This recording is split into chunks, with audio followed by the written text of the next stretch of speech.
শুভ বিজয়া। তো গতকালের ভিডিও এটা। তো ছিলাম বাপের বাড়িতে, মা প্রসাদ নিয়ে সবাইকে দিচ্ছে, আর তখন বোনের বর খেতে বসেছে, যেহেতু ও ডিউটিতে যাবে। তো অনেক আগেই পুজো দেওয়া হয়ে গেছে, 6টার আগে মন্দিরে মা আর বোন দুজন মিলে পুজো দিয়েছে, আর আমি একটু রান্না করেছি। বোনের বর যে ডিউটিতে চলে যাবে, খেয়ে যাবে আর নিয়ে যাবে, 24 ঘন্টার ডিউটি আছে। তো যেহেতু আজকে একাদশী, গতকাল আমরা সবাই নিরামিষ খেয়েছি, বোনের বড় একাদশী করে তাই নিরামিষ খেয়েছে।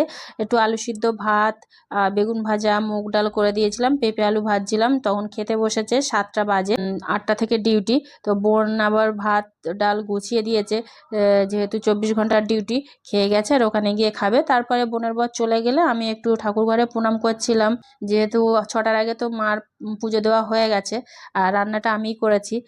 বোন আর মা ঠাকুর ঘরে ছিল বলে।